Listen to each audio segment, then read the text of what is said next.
ભાવિન મને 5,000 રૂપિયા આપતો જાજે. કેમ? કેમ? મારે હવે હું પૈસા જોતા હોય તો કારણ બતાવવું પડશે? અરે હું ખાલી એટલા માટે પૂછું છું કે તમે 5,000 રૂપિયા માંગ્યા, બધું બરાબર તો છે ને?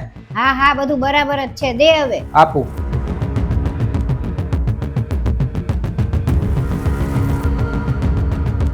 લ્યો. સાંભળો ને, કાલે ભાઈનો બર્થડે છે ને, તો આપણે જઈ તો નહીં શકીએ. તો એક કામ કરો ને, આપણે એને પૈસા મોકલી દઈએ તો એને જે ગમે એ વસ્તુ લઈ લેશે. હા, આમ તો એ બરોબર રહેશે. કેટલા મોકલવા છે? 2,000 મોકલી દેજો ને.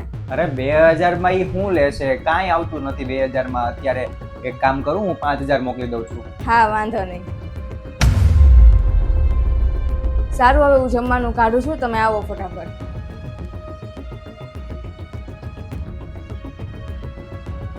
અરે એના ભાઈને 5,000 રૂપિયા મોકલવાની વાત કરે છે અને મારે એક સાડી લેવી હોય ને તો હું 200 રૂપિયાની સાડી લઉં છું. મોંઘી સાડી લેવી હોય તો મારે 500 વાર વિચાર કરવો પડે. મને તો પહેલેથી જ ખબર હતી કે આ બહુ ચાલાક છે. પૈસાવાળા મળી ગયા છે ને એટલે ઉડાડ્યા જ રાખે છે એના પૈસા. પણ તું ચિંતા ન કર, હું તારી મમ્મી છું. મને બધું આવડે છે કે કેવી રીતે શું કરવું ઈ.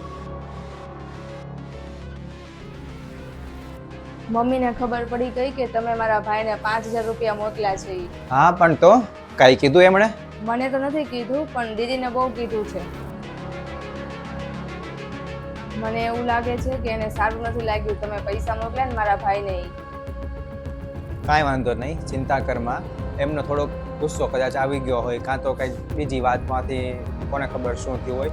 પણ તું જરાય ચિંતા ન કરતી અને તું ક્યારેય સામેથી ન કહેતી આ વાત. તેને કદાચ ઈ ક્યારેય કાંઈ કહે ને તો સાંભળી લેજે શાંતિથી. પણ તમારા મમ્મીને ન ગમતું હોય તો શું કામ ને તમે પૈસા આપ્યા? એમાં એવું છે કે મમ્મી એના જમાનામાં બહુ કરકસર કરતા હતા, કારણ કે પપ્પાનો પગાર એટલો બધો હતો નહીં. એટલે જેટલું પણ મળતું ને એમાંથી આખું ઘર ચલાવતા હતા અને કરકસર કરીને એ આગળ વધ્યા છે ને અહીંયા સુધી પહોંચ્યા છે. એટલે હંમેશા માટે એમને એવી ટેવ પડી ગઈ છે કે પૈસાની બચત કરવાની, અમુક જગ્યાએ પૈસા બને ત્યાં સુધી નહીં આપવાના કે પછી ઓછા આપવા, એ બધી બાબતો એમને યાદ આવી ગઈ હોય અથવા ધ્યાનમાં રહી ગઈ છે. અને બીજું એવું છે કે અત્યારે આપણે 1,000 રૂપિયા વાપરીએ અને એ જમાનામાં આપણે 1,000 રૂપિયા વાપરીએ ને એમાં ઘણો બધો ફેર હતો. ત્યારે 1,000 રૂપિયાની વેલ્યુ બહુ જ બધી થતી હતી અને ઘણું બધી વસ્તુ આવી જતી હતી. પણ અત્યારે 1,000 રૂપિયામાં કાંઈ નથી આવતું.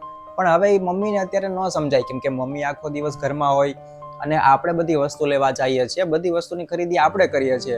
એટલા માટે એમને એવું લાગતું હોય કે 5,000 રૂપિયા એમને આપ્યા છે તો બચત કેમ કરશે, શું થશે, ઘરમાં કેમ ખર્ચો કરશે કે પછી બીજી બધી બાબતો એ વિચાર્યા કરે. એટલે આમાં એનો કોઈ વાંક નથી. એ એમની રીતે સાચા જ છે અને આપણે આપણી રીતે સાચા છીએ. આપણે કદાચ એમને સમજાવવા જઈએ ને તો એ સમજે ખરી, પણ એમને એમનો જમાનો જે હતો ને એ જ સાચો લાગે અને એ વાત એમને અનુભવ થઈ ગયેલી છે, એમાંથી નીકળી ગયેલા છે. એટલે હંમેશા એ બચત કરશે અને બચત કરવું કંઈ ખોટું નથી. ભલે બચત કરે, આપણે આપણી રીતે સંબંધો સાચવવાના. હા, હવે જા ઓફિસે. સારું, હું જાઉં છું ઓફિસે. મનીષા, હું જાઉં છું.